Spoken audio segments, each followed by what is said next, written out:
and there are flights at 7:40. Okay, where are we going on? For like $128. Eugene.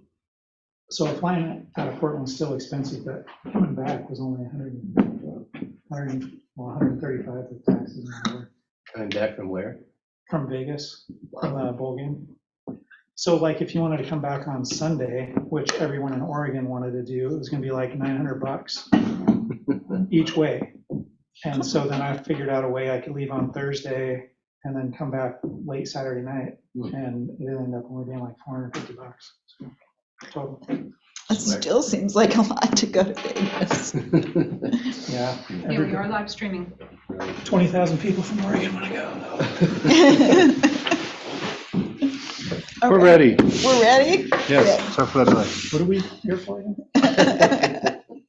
All right, I'd like to call to order the Public Works Committee meeting for Philomath for December 8th, 2022.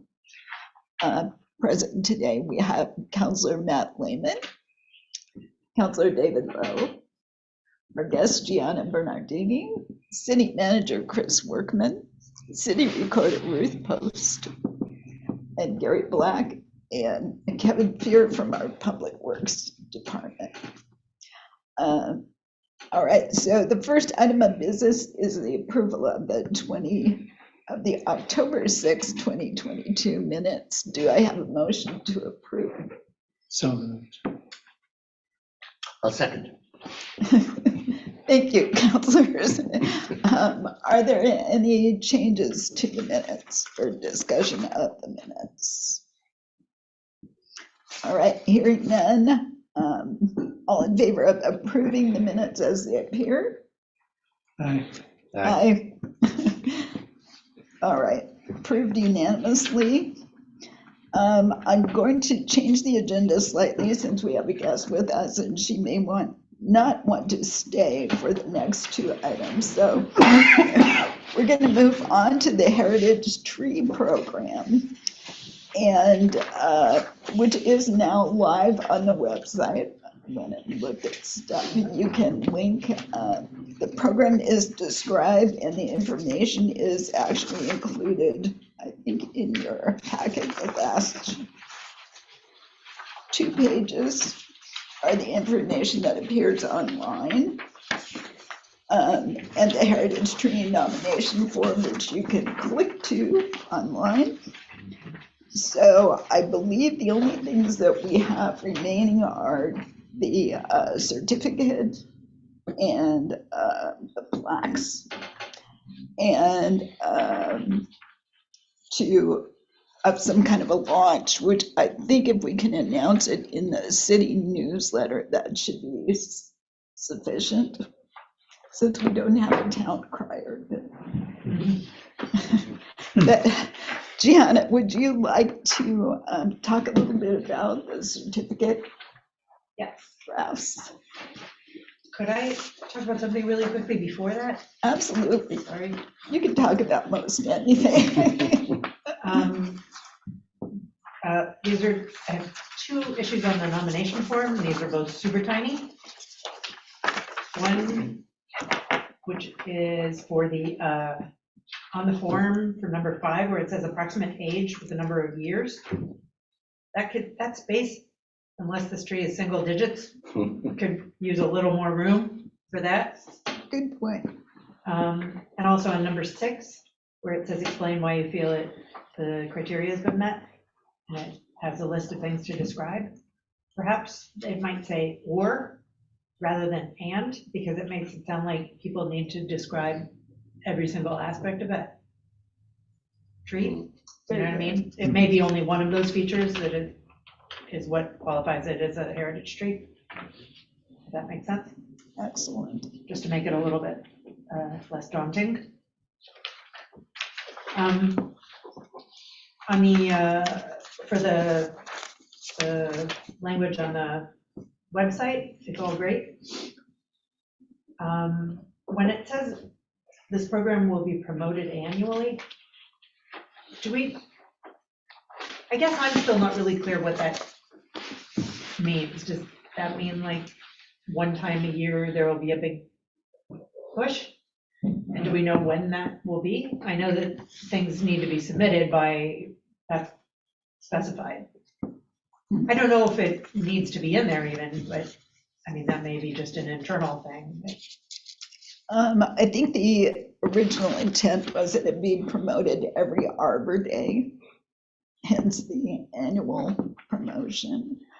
Oh, so that, So my understanding was that meant we would like publish a list of the oh, trees or whatever, like in the newsletter or something corresponding to when Arbor Day was. so that- okay, I'm confused. I realize now, I thought that meant, I took that to mean that we would be sort of like. Oh, soliciting. Exactly, Okay. saying like, there's this thing happening. I'm like, well, when will that happen? Right. Okay, got it. So that's just saying that got it. So on Arbor Day, But we we'll should, have a thing for Arbor Day. but we should make it clear that you can submit a tree anytime. And my understanding was that the committee would consider them quarterly if there were submissions. I think that was what we agreed, that could maybe be clarified there under submission information or altered. On the roof.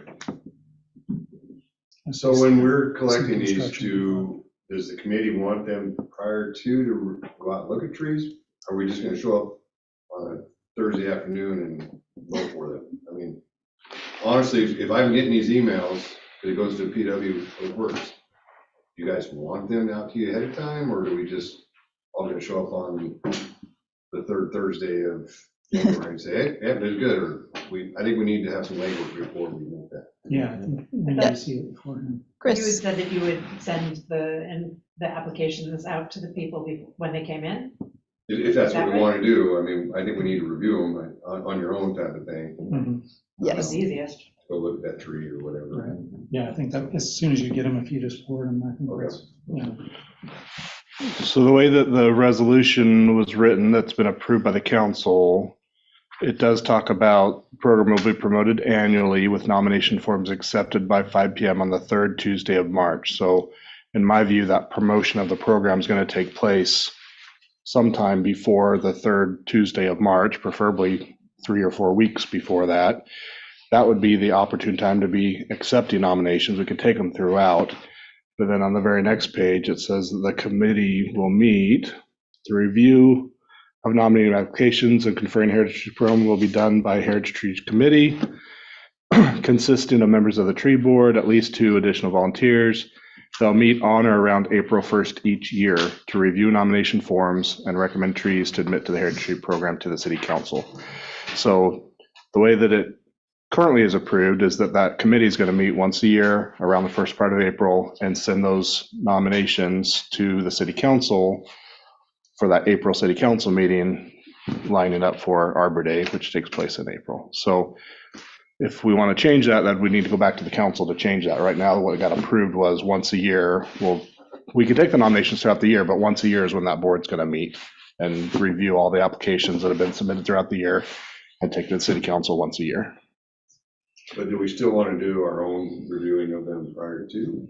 I mean, Staff will do an internal review. They'll come to Public Works. You'll review them, but you're just going to review them and prep for this meeting of the Heritage Tree Board. so the board members here is going to come to the meeting not knowing what trees are out there, or do we want to have them look at them prior? Other than what's in the packet, yeah. So they'll get a packet a week ahead of time and have time to go and look at them and whatever. You'll have, the application's going to have the write-up. It'll have the pictures. It'll have, everything that they should need to know, and if they want to do an individual site visit, but that'd be up to the committee members to do that. So is there any reason we couldn't get them as they came in? No, they could go as they come in. That'd be fine. I'm just I thinking, mean, I'm just thinking, at least on the first year, my guess is there will be a bunch of them. my guess is And- we'll see a bunch of them come in the day before they're due or the day that they're due, and staff will be scurrying to pull those together in time for that next Public Works Committee meeting. Right, which is why it would be easier if we got them as they came in, then folks could just, Yeah. then you're like, oh yeah, I saw that. I think the first year we'll see them come in, but honestly, I think we'll start promoting this in February, and we'll say that they're due March, whatever date before the next Public Works Committee meeting. But I don't know. My experience is we'll get them the week of, up to the day that they're due. I see what you're saying. We'll get them submitted. So we can say that we'll get them to you when they come in. The reality is you're not going to get them that much further in advance than that due date. Okay. Also, as far as, and we probably talked about this before, but I know that we're asking people to submit photos. They need to submit photos. What do we, and those are the photos that'll be used for whatever we publish or put on the website or what have you. What if they submit photos that are terrible? Or, yeah. Or what if somebody says, there's this great tree, it should be nominated, I don't have a camera, I don't have a phone, I don't know how to do that. My recollection of the committee discussion was that it was on the applicant. We didn't want to make this staff heavy. Right. If the applicant was going to submit it, then they need to submit it. If the nominating committee doesn't feel like the pictures are appropriate, then they can ask for additional photos. They can deny the application. There's any number of steps they could take. They could approve it with conditions upon submittal of additional photographs that are acceptable. I mean, you've got some options there, but I don't think we want to task the committee and or staff with going out and taking pictures of these trees. That should be on the property owner or the applicant. I was just thinking, I agree, it shouldn't go on to staff, but I mean, I would be happy to fill in if that was an issue. I'm not a photographer, but Sure. someone who is. I would hate for somebody, for either a tree to not get approved because the photo wasn't good, or for someone to not be able to nominate a tree because of a technological issue.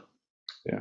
Well, I would think, I mean, for myself, even if it were a terrible photo, I would, or even if it's a great photo, I would want to go out and look at the tree. Right.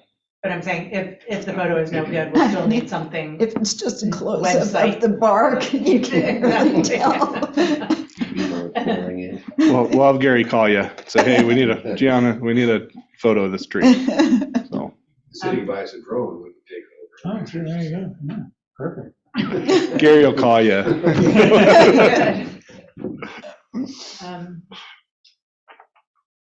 Lastly, so this two additional the tree board and the two additional volunteers is, how do I say this? Why not just have the tree board do it? I mean, why have a separate, I mean, it doesn't seem like the tree board at this point is so overburdened with work that. One more question. Is the tree board those three people plus the two community members, or is the tree board just those two community members? These three members that serve on the Public Works Committee plus the additional two makes up the tree board. So there's Okay, five. So there are five altogether. Right. I apologize, I didn't realize that this resolution had already been, Approved. yeah, I thought this was being submitted for, that's why I was like, oh, well, I have some correction. I'm It can be clearly very late to this party. It can still be modified. We had that discussion I think it was at this committee level before it went to the city council. And I think the idea was, if you didn't feel like you had the expertise, then we could open that up to the members of the public. You might get an extra, an arborist or somebody who's interested that maybe isn't available to be on the tree board, but they can come once a year and look at nominations for the Heritage Tree Program. So I think the idea was just to try to bring in more expertise, again, so it didn't fall to just the Public Works Committee to try to decipher between what trees are worthy and which weren't. You bring a few more people in that might have a little bit more expertise.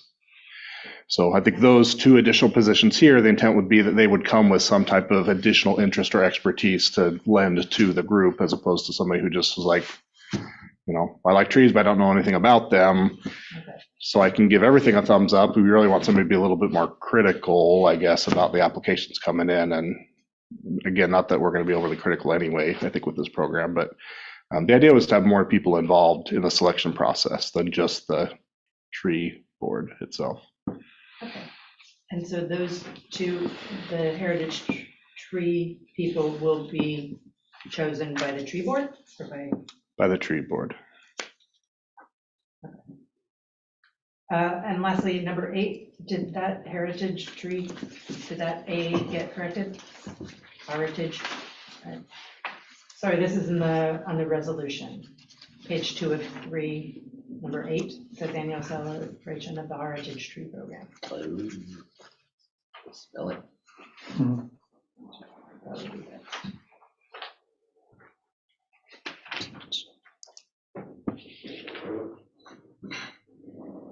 Where are we at? Page 2 of the resolution, what we're on? On the Number actual 8. resolution, yeah, number 8. The old English Scrivener's reads. correction. Yeah, we can just get that fixed.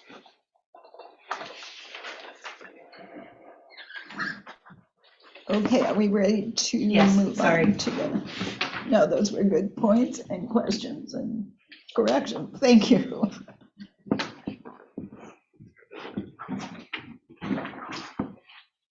Okay, so for the certificates, obviously, these are just incredibly loose mock-ups, just to give an idea of some random things in terms of both layout and content. I'm assuming that we would want a city logo on this thing, right? Mhm. So I'm assuming that would show up in some place on the certificate. I guess one of the questions for the species name, do we want the Latin name as well as a common name? Do we just want the common name? Does that matter? I like the last one because it has the Latin name on it. It makes the person sponsor's name smaller than the rest, and there's room for a logo on there. I like having the, Which last, you mean the The Workman Latin. family one? yeah. Okay. I also was trying to put various, nominees. Could be an individual, could be families, it could be the library, it could be what have you. Do we want, as far as signatories go, I've seen other certificates that had, like the Heritage Tree Board sign them or what have, there were other signatures, does that matter? Do we want, we could have the city manager? I just put the mayor because I just assumed. My preference would be just the mayor, just Yeah. ease of getting signatures. Exactly. Gets tough, you start chasing everybody down. Right. So I'd say just, we limit it to the mayor would be appropriate, I think. I think the last one also, where you had the Latin name too, I think encourages a good understanding of the English and then what it was in its Latin form. But I think you could enlarge this to enlarge the family. I mean, the person who's being recognized. Seems like there's enough white space to be able to do that. And I agree with the logo certainly in there.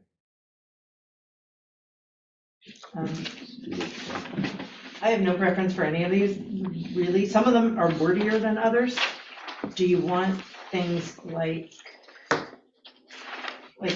do you want the little words in there? Or do you just, like the front one just lists the tree, the address,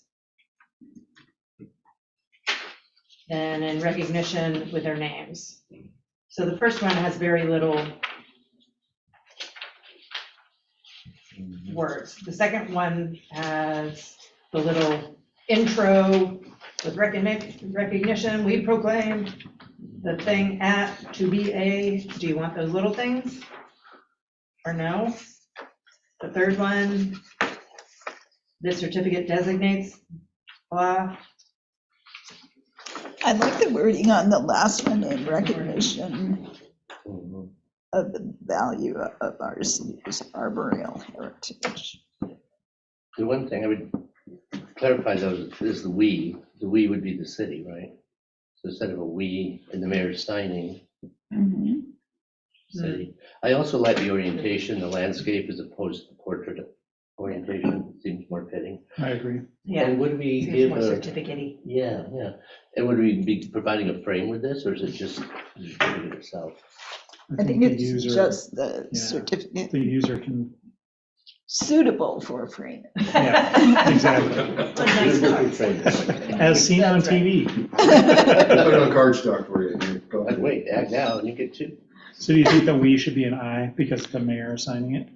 Or we do the city, the city proclaims. It could So be then- recognition Philomet of our, proclaims. of the value of our arboreal heritage, that's our thing. to say. Yeah, if you The take city the, proclaims, yeah, that's what I was thinking. If you just take this city and move it to where the we is. yeah. What about the one? The one on the third one, in recognition of your outstanding, that one was lifted from, not sure who, some other city's certificate.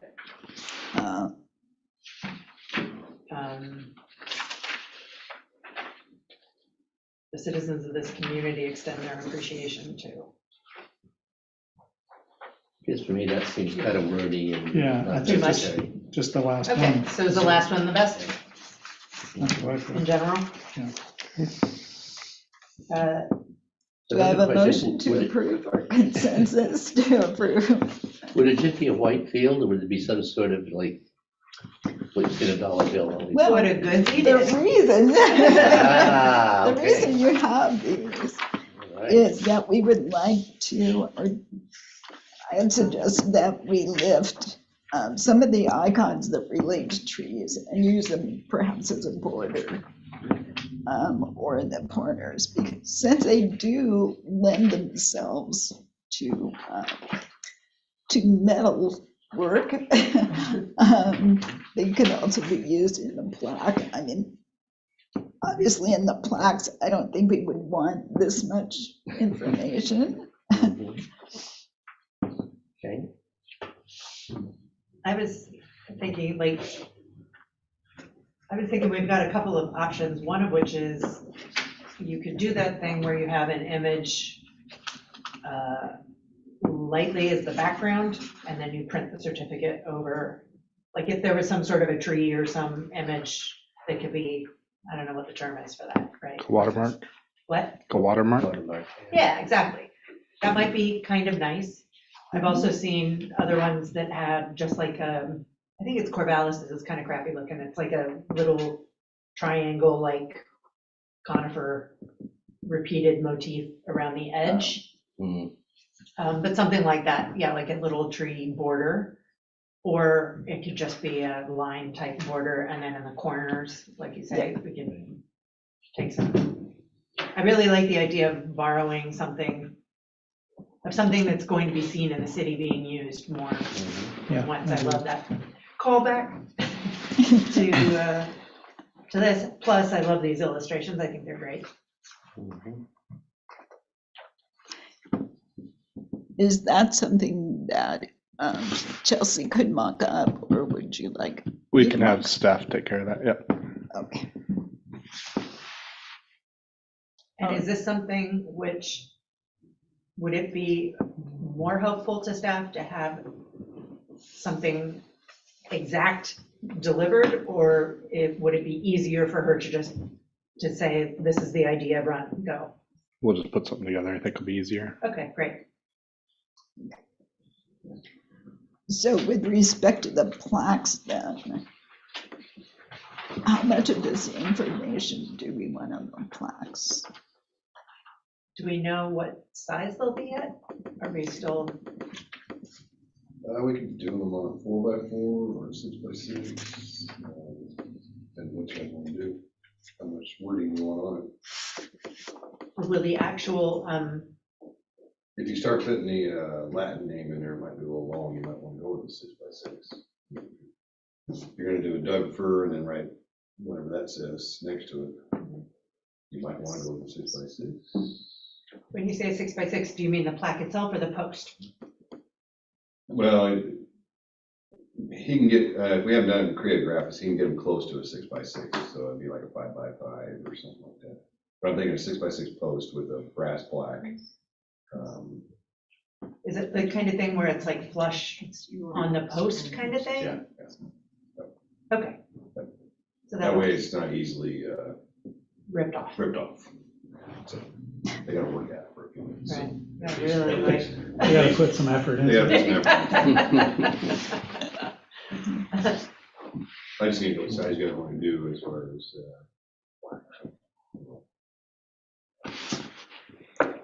I think 6x6 probably would be best. It's a big post.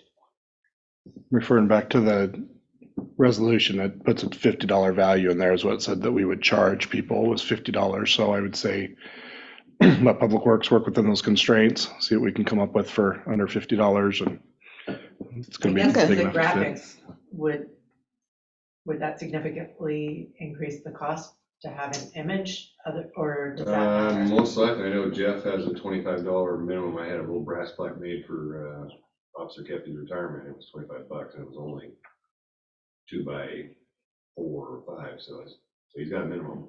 So if we only got a $50 minimum maximum, it goes pretty quickly. Is there a way that the city could accept donations to support the program? That'd be great.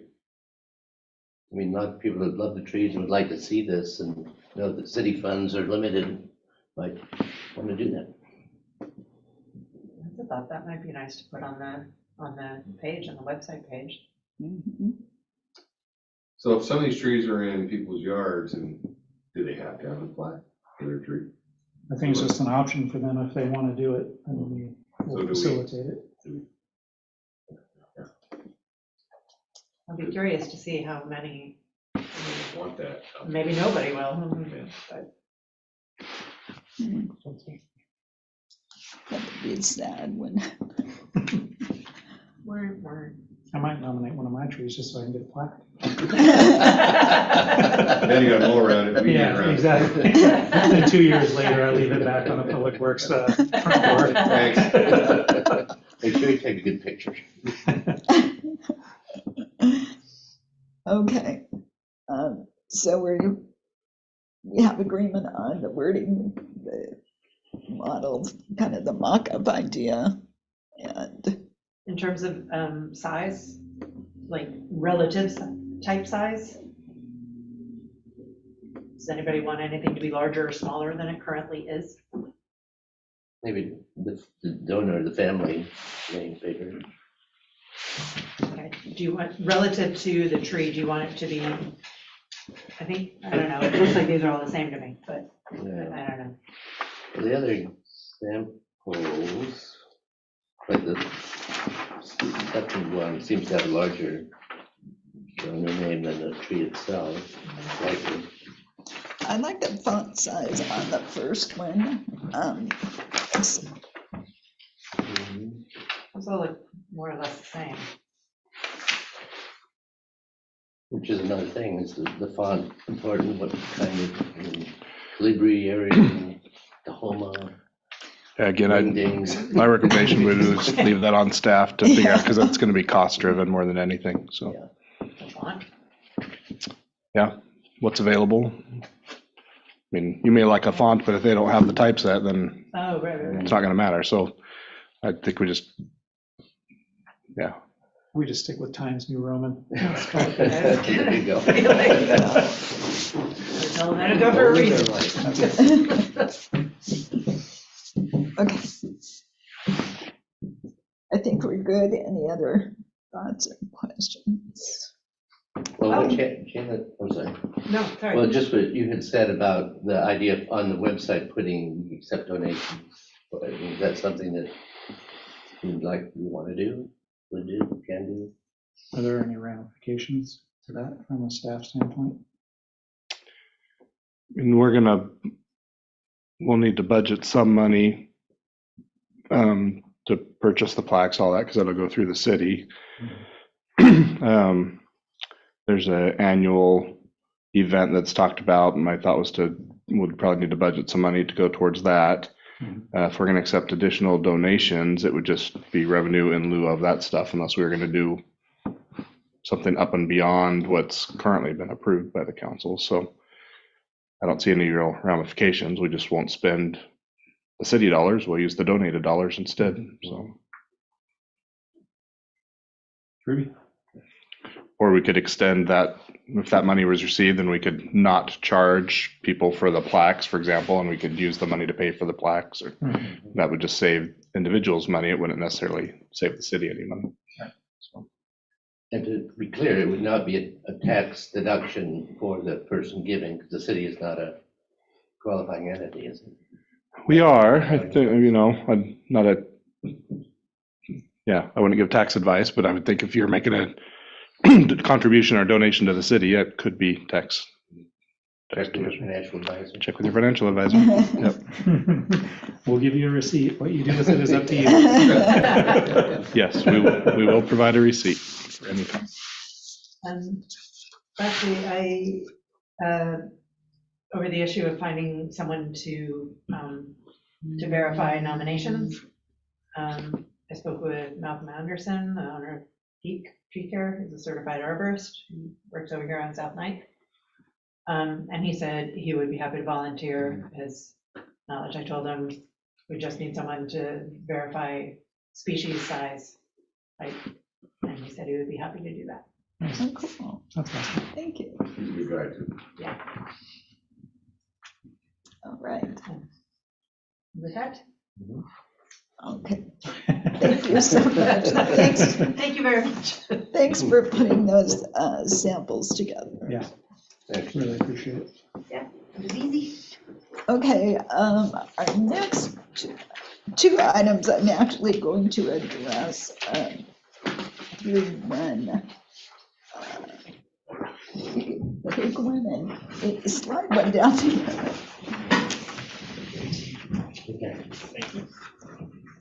And there you go. You can pass this around. Okay, this is these slides are really a work in progress, and my hope is that we can come up with the topics that we want to discuss with the council. And so I approached this recognizing that we have two new council members. I approached this from the perspective of a new person coming on the council who wasn't part of the 18-month discussion of local improvement districts, although I'm sure they would have liked to. So the first page, just prioritizing infrastructure and street improvements to give someone a sense of how projects are prioritized, how they come about, and how they get funded. Because one of the first things I learned as a counselor was how many plans this city has. We have a plan for everything. We have the water master plan, the sewer master plan, the street master plan, the wastewater master plan, the safe routes to school plan, and several others. I think I have 4 or 5 at home. Not all of them are current, and I think probably not all of them are still relevant, but there's a lot of plans out there. And those plans feed into the projects that are budgeted each year in the capital improvement plan. And another thing that I learned early on as a counselor is that in order for something to happen, it has to be in the budget. It may not happen if it's in the budget, but if it's not in the budget, it won't happen. So if our new counselors want to change the world, they will need to have a line item in the budget to do that. So I'm sensing a new tax, the change the world tax.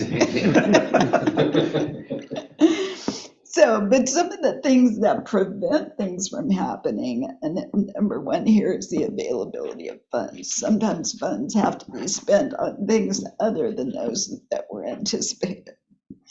The outcome of public hearings, and we saw that this was extremely influential with respect to North 11th Street. the approval of the city council, the availability of contracted services, which today is probably a larger issue for you guys than it has been the case in the past, I would imagine. And the capacity of city staff to manage the project. And being part of this committee, I think, is invaluable in that regard, because when I see you two guys look nervous, I know what that means. I don't know that we can really do that. And when Gary tells me that something keeps him awake at night, that I know it's absolutely critical. So this is why our vacuum truck is near and dear to my heart. Because before being on this committee, I had no idea what a vacuum truck was or why we needed one. So anyway, I'm glad we were able to address that issue. Okay, so those are some of the things that can keep things from happening. And just as an example, we've had this come up in several meetings, was the 1950s era sewer pipes. Now, I don't think 1950 is really all that long ago, personally. But I'm happy to report that I'm holding up better than some of our sewer pipes are. And I'm hoping that Kevin has a photo that I can use with this, because I can envision, I think I've seen some photos you have, but there are places where the pipe has deteriorated completely. There is no pipe. There's just a hole in the shape of a pipe. And that's, that's not a good thing. And that leads to I&I issues, which you guys will have to remind me. I&I is inflow and infiltration. Inflow and infiltration, thank you. So anyway, there are a number of people who raised the question about how extensive is this problem. And Kevin put this list together a couple of years ago, I think. It is in 2021 dollars. So this is a $6 million problem 2 years ago. It's probably a bigger problem now, at least in dollars. So what happens is that Kevin chunked this up into 7 projects. And each of these projects each year is put into the capital improvement plan. So these projects do get addressed over time. And I remember the first time I looked at this and I said to Kevin, would you do more if you had more money? And the answer was, sure. But I don't know, honestly, if you would do the whole city if you had all that money, because that would be, I don't know that you want to change all of the light bulbs at once. But that's sort of a rhetorical question, since I don't think we're going to come up with $6 million. But we do have in our 2022-23 budget, I believe the first of those 7 projects. Is that correct? So the point is twofold, well, threefold actually. As you go through this learning process about the budget and you have conversations with our finance manager and with Chris and with Kevin, you learn that the city really is very well managed. Not everyone thinks so, but it truly is. We don't waste money. We only spend when we need it, and we do get things done. So that's an important lesson from this. The other thing is that when you come in as a counselor, as a new counselor, you don't realize that all these projects are out there churning in their plans and they're flowing down into the budget and coming along each year. And you just walk in and say, what's a vacuum truck and why do we need it? So I think it's helpful for new counselors to understand everything that has been going on and is going on and will continue to go on. So that's those are some of the reasons that I included this example. And this is not the end of the problem. There are 1970s era pipes that are almost the same cost magnitude. So there's always stuff coming. And that's actually well represented in the capital improvement plan, which shows some costs for many years out. I also will say, just as a plug for our city, I know that Mike has recognized how well this city is managed financially. And one of the first things he said to me was, wow, they actually set money aside for stuff in case something happens, which not every city does. And recently, Brad Fuqua recognized the transparency of the city relative to other cities he had worked with, which for me personally was a wonderful thing to hear and have validated. I thought things were pretty transparent, but it's good to have someone else validate that. So recognizing the funding, is kind of where things, where the rubber meets the road, let's say. I put together a list of these funding alternatives, and I thought that Chris and his staff did a really nice job of pointing out the advantages and disadvantages of each of these approaches. And even though this is a relatively small city, we actually have used and do use every one of these with the exception of a gas tax. We don't have a gas tax, but every one of these have been and will be used. I did put down limited grants because I know there are grants available for things like sidewalks. We will use those on North 11th Street, but they tend not to be available for things like infrastructure upgrades. It's kind of like, and correct me if I'm wrong, Chris, but it's kind of like grants for your house maintenance. You might be able to find a grant to send your kid to college, but it's going to be hard to find a grant to keep supporting them for the rest of your life. You're supposed to be able to take care of your own household. So I wanted to talk. Can I interrupt with a question real quick? Sure. It seems like, and this is for you, Chris, it seems like transportation stuff in particular is going more towards, we're going to have to go through Campo to get funding. We have maintenance dollars that we use every year. Right. So we budget and we spend street fund dollars every year. But a lot of it does goes towards maintaining existing streets. Mm-hmm. For new streets, new sidewalks, any of that type of stuff. We've started going to Campo, Corvallis Area Metropolitan Plan Organization, and getting our allocation of those funds that we get from the state every 3 years. It's a 3-year cycle. And so we've actually just put in again for this next 3 years for some funding opportunities. If that money doesn't get spent in Philomath, it gets spent at the county or at Corvallis. And so we try to get at least a proportional share of those funds. We don't expect we're going to get all of it. So that will help this year. And again, I go back to the capital improvement plan, like, okay, what's the next project? And so I put in for funding for, it's ODOT funding, so it's really got to go to arterials and collectors, but it can also go for bike and pedestrian amenities. And so I included the sidewalk expense for 16th Street. That's kind of the next project on our capital project list. And you get me a little off guard, I have to look at what the second one was. There's a second priority that I added in there as well from the capital improvement plan. But again, those funds are limited in what they can be used for. It's arterials, collectors, and sidewalk, pedestrian, bicycle facilities. It doesn't include new street. So those funds, you can sometimes, there's other places we can look to, but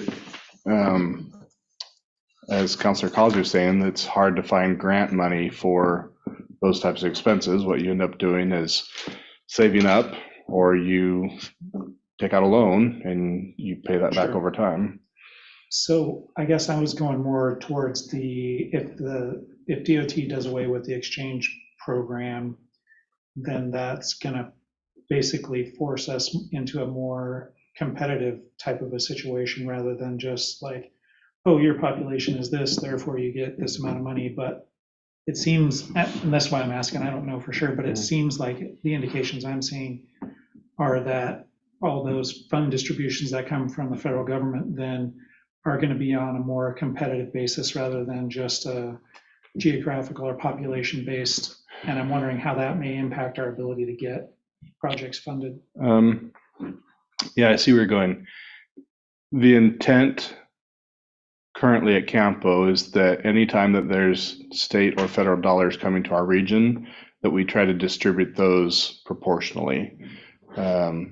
It would be easy to call for a vote of that policy board and just decide all the money's going to the county, for example. But the county has limited votes, right? And so what we've done, our tradition is what we've done, and what I foresee happening in the short-term future and long-term future would be, we'll come to a consensus. There's a technical advisory committee that I serve on that advises the policy board, and that technical advisory committee takes into consideration, pavement condition, is there benefit to transit, is there benefit to pedestrian and bicycle, what are the current conditions, what are the traffic counts, all that information. And so when we look at our project lists, we try to make good judgment decisions on where the money should go. But part of that is making sure that there's some type of distribution of that it's not all just going to the 5 worst roads in Corvallis. You may have a 5th road that's really bad in Corvallis, but if you've got a project in Philomath, we're not going to give all the money to Corvallis. We're going to also do a project in Philomath. At the same time, we're not going to do a $10 million project in Philomath and we don't have any money to do anything in Corvallis. That wouldn't be proportional either, right? So, so I don't see them being competitive, but we are, I think to your point, that funding is going to come to the regional transportation areas and get distributed there. If there's a lot of communities that aren't in a MPO because they're not near a metropolitan center, that funding's going to come elsewhere. It'll go direct or go through the counties, but it won't go through the MPO because we're part of the MPO. That's where the money's going to be coming from. Right. So I think I don't think it hurts us. I think it's good because I'm an active member on that technical advisory committee. And I'm a vocal proponent for projects in Philomath. I don't think it's going to hurt us. I'm concerned. Yeah.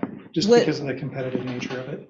What is the exchange program you mentioned? So like the federal government allocates resources to each state and then to each city of a certain size and to these metropolitan planning organizations for doing projects. And the idea behind it is that since someone in Washington, D.C. doesn't know what the roads look like in Philomath, that there's a process in place where they go, yeah, you need some money to fix your roads, and then it goes into the funnel, and then this decision-making process happens, and then we get allocated some funds as Philomath to do those projects.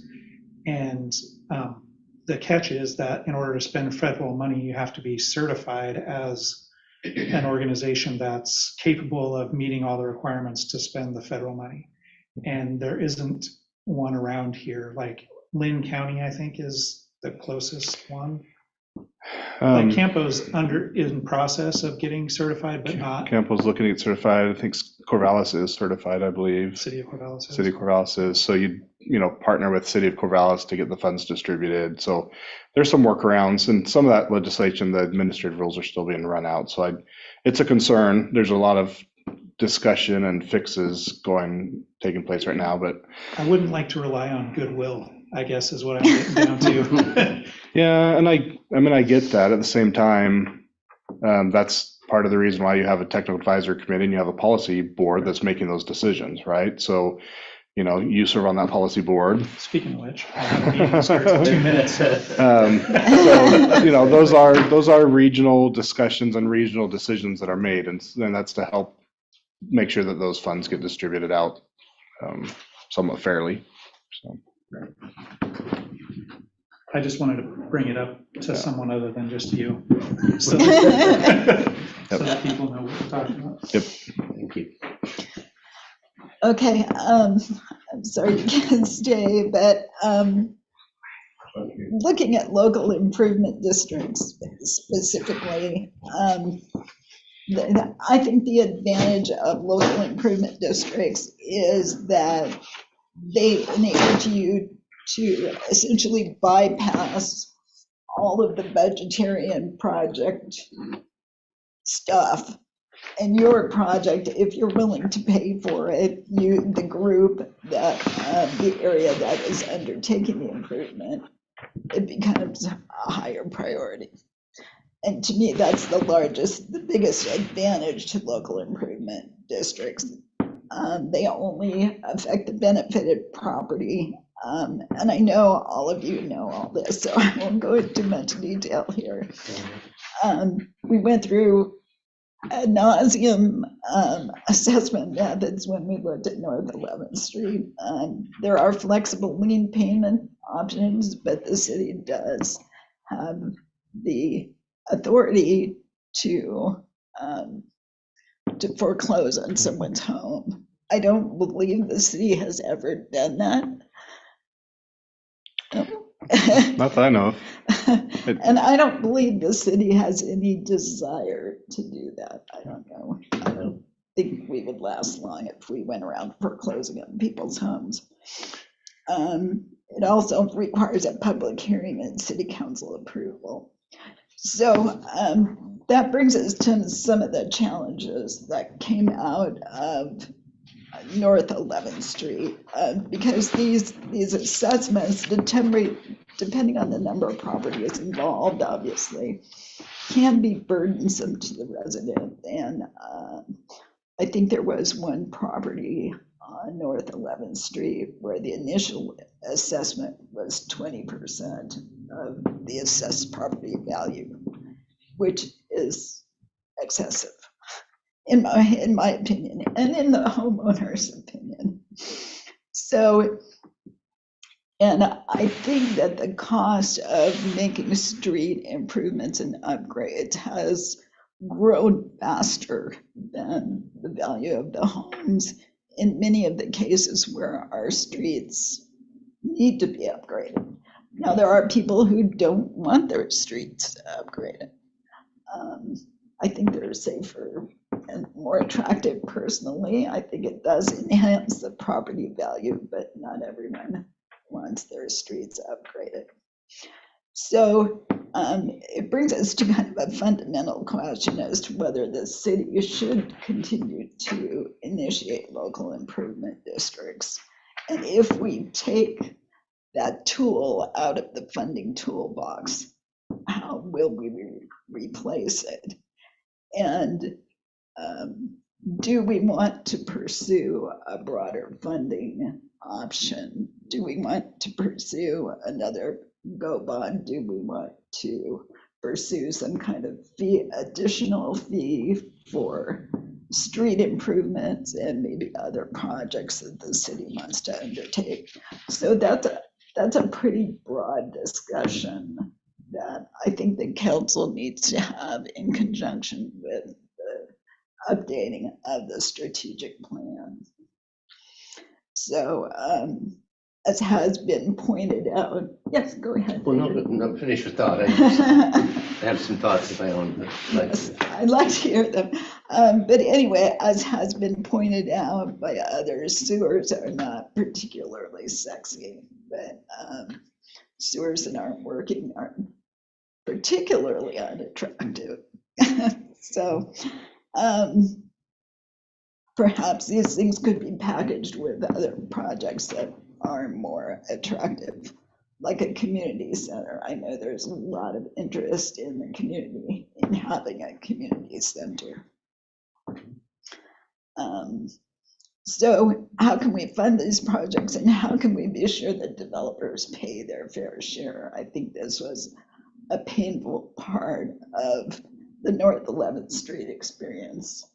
And I think there do need to be some changes to the code. We don't define a developer in the code.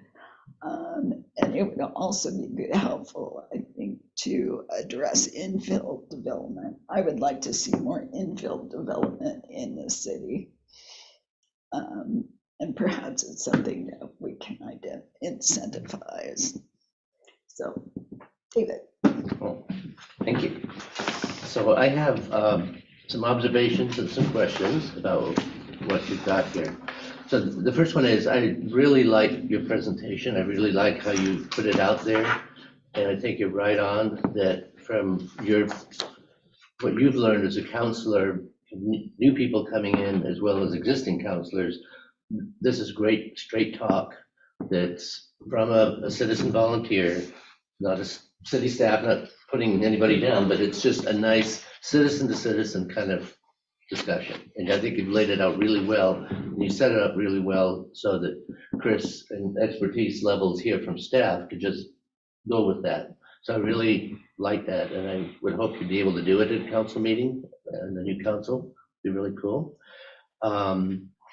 So that was one thing, is that I really like this. I hope you would be able to keep doing that. Thank you. A second thing, just sort of going through it, when you talk about plans, whatever that is. Anyway, there's a plan, lots of plans.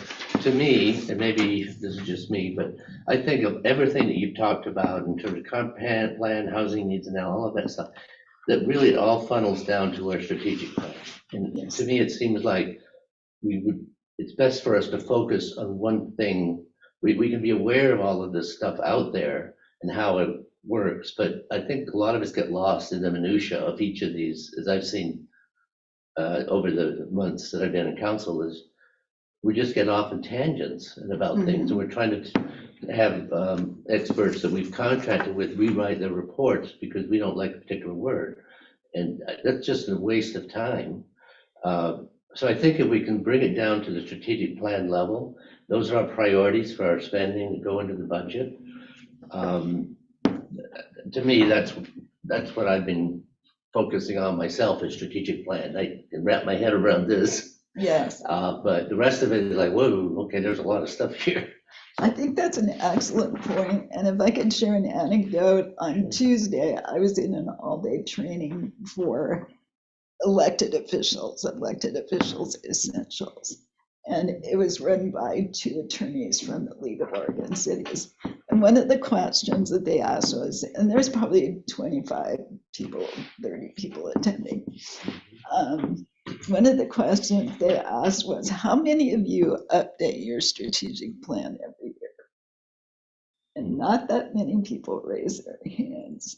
And I was shocked. It's like, how could you not do this? Because that's the roadmap for what you're going to try and do, to your point. Right. Yeah, thank you. I mean, I think it was a wonderful thing. I came on to council when that was just sort of coming together. And I think that, for me, that's been a guiding principle. I think we definitely need to keep going with that. And we do need to help new folks coming on, that you just don't rewrite, whatever it is, recreate the wheel, or whatever that saying is, that you've got to go with what on the shoulders of what people have done before you. Sure, you can tweak it, but there's a reason we do this. And as you said, projects go over many years and at various stages, and it's not always apparent in the actual construction process, but you've got a lot of stuff going on behind the scenes to make it happen. Anyway, so there's that. Did you initiate the strategic plans, or were they in place before you came? That was something I started. Yeah, we had goals. The council had goals, Right. And they would, with each election cycle, they would meet and come up with new goals, and some of those would be strategic. But as far as the formal process we have today, that was started by me a few years ago. But I think it was also helpful. We had, like, the mayor, Rocky, Eric Neiman especially was helped with that as a councilor and as mayor, and I think he helped really.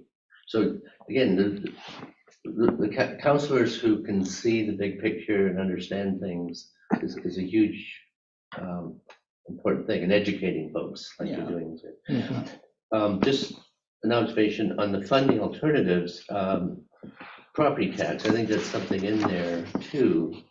So, of course, that's limited, but, you know, somebody new could say, well, what about our taxes? And you say, well, what about them? We've got all these other administrative and operational things we've got to do, and setting aside money, but that helps to help people understand the limitations from that. Yeah, that's, I know that's really the source of our revenue is property taxes. For general fund types issues, it is. For infrastructure, it's less so. You know, for infrastructure, it really comes down to more user fees, system development charges that are charged to as development comes in.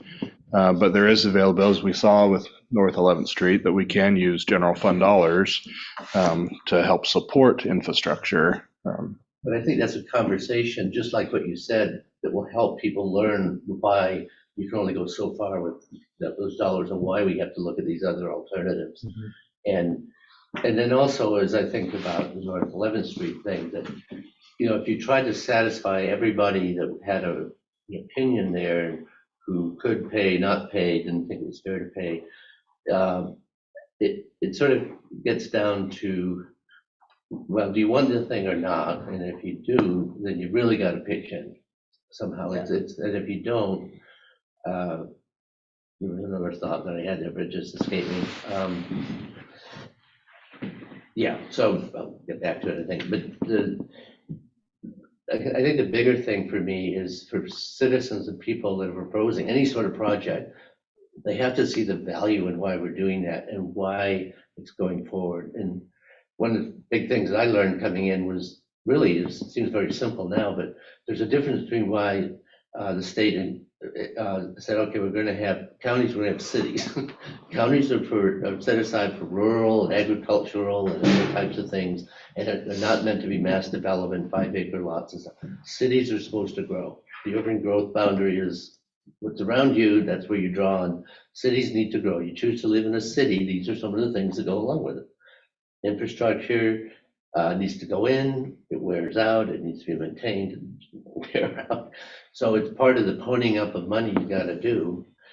So I guess for me, as I reflect on it, the big thing is, how do we pay for this? We need it. It's going to cost X amount of dollars, whatever it is. Who's going to pay? How are you going to pay? And it was really an eye opener with the 11th Street thing to just see everybody kind of twisting things around to justify their positions and all. And so I think from that experience, and that's also the Miller's Crossing thing, I think there's a lot of lessons we learned from these two episodes. Mhm. And there's an awful lot I think we need to take from those lessons as we go forward with our strategic planning, to try not to repeat those, Yes. when we're working with developers. And I think you're right, we need to define what a developer is and some other things, like, because that's what Mr. Knudsen said, I'm not a developer, I'm just a person that's putting money away for my retirement. Well, great, but you're an investor, you're building triplexes, you've got half the street, more than half the side of the street, with your properties that are creating traffic, you're doing all of these things. Yeah. So somehow, and anyway, but we need to try to avoid those things in the future, I think. Yes. And I'm not picking in that, but just, it just came to the fore. So we need to really plan. So I think when it comes to what you're talking about, funding alternatives, folks really need to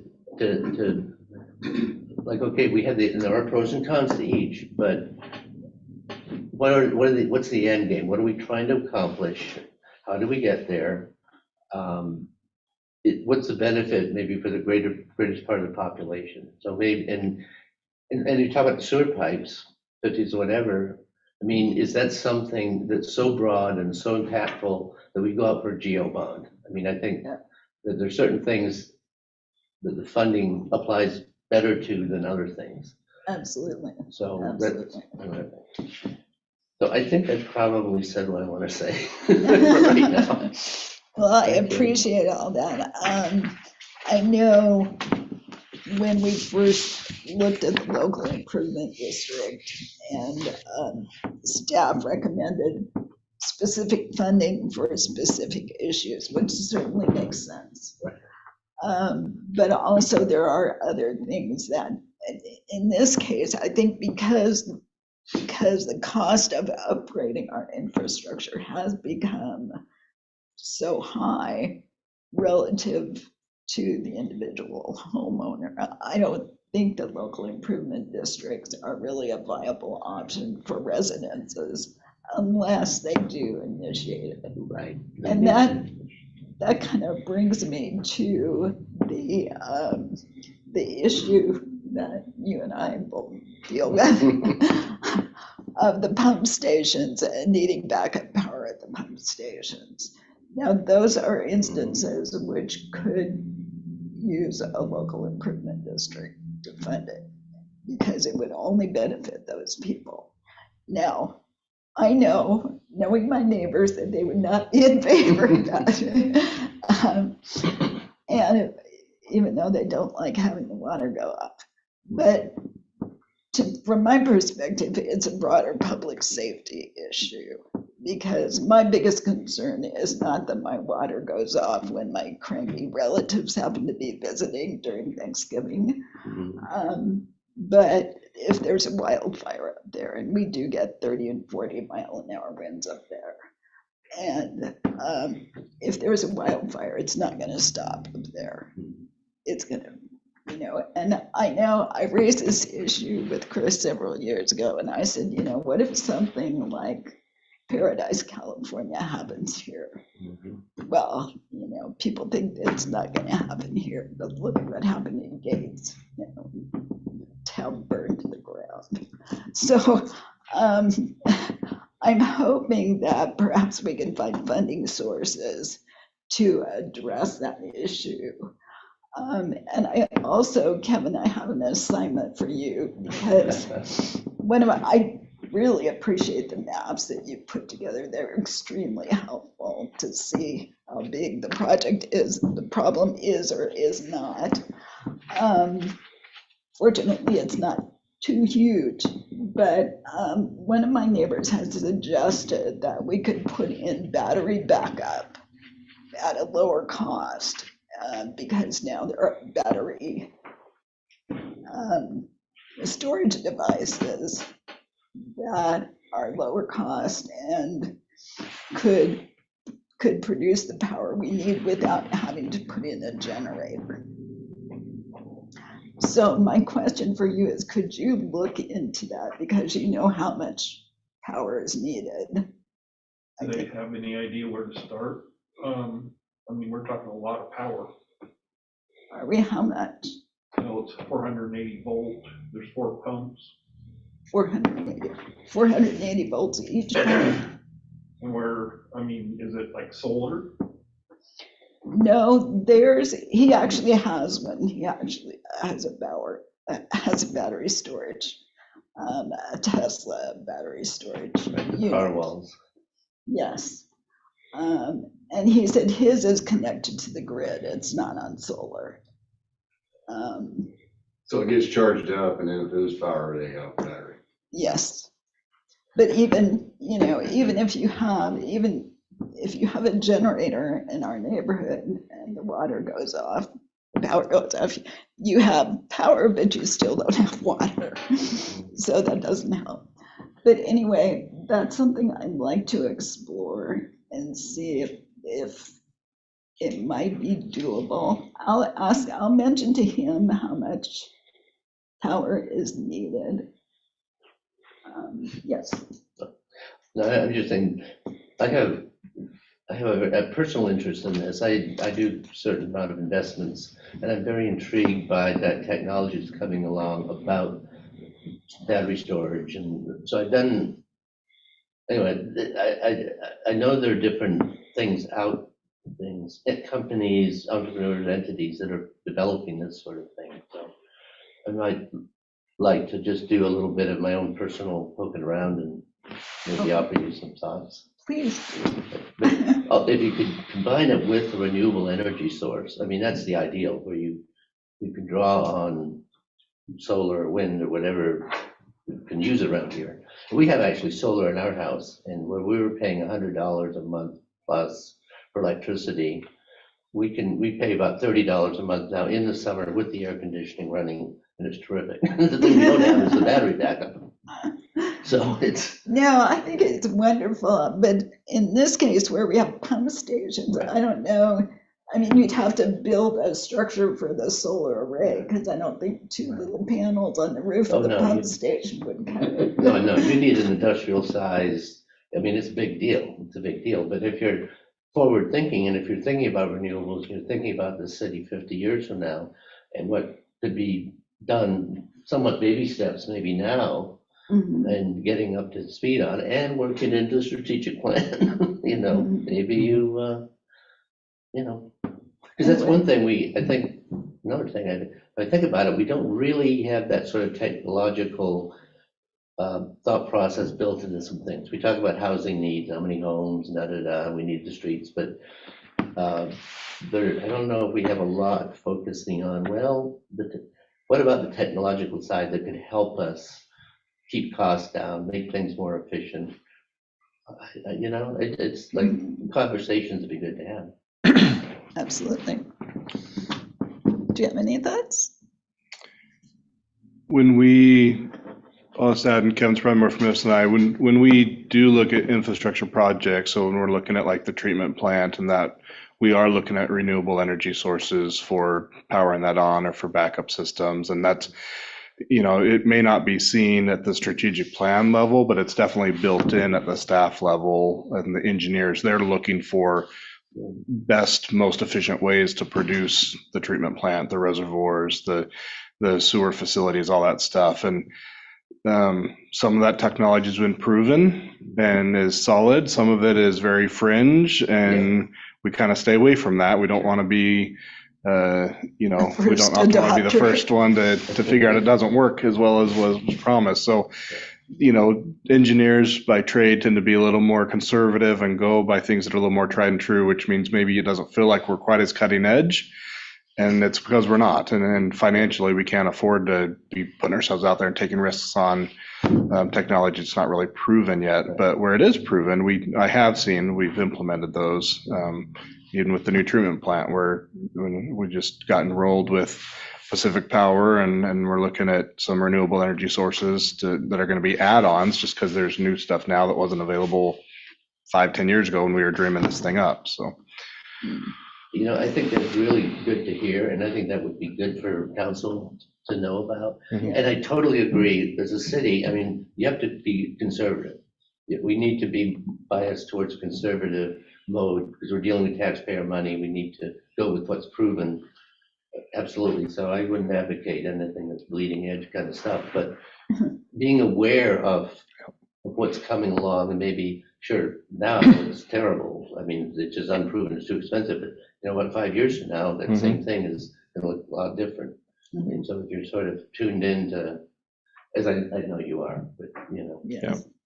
Kevin, there was one question I had posed to you that I need to understand, and that is, when the new treatment plant goes online, I know it will have backup power, but will that impact the pump stations or no? I'm assuming that the pumps down here will not be sufficient to get water up to where we are. Those are what they're for. Right now, the pumps that are inside the water plant, Mhm. those are the pumps that pump from the clear well and pump to the reservoir and throughout the city. Yeah. We're running at almost 100 pounds of pressure down in the flats. Mhm. And if we were to boost it to push it up far enough into Starlight, we'd be at 150, 160 down here. Yeah. And that just destroys the system. Okay, So so, the generators will run the plant, the pumps, the raw water pumps and the booster pumps, if it goes down. but there will still be a need for those pump stations, correct? Yes. Okay, good. That's what I needed to know. Okay, well, I appreciate your thoughts. Are there any other things you guys wanted to mention? Oh, there's one other thing I wanted to ask you for, and could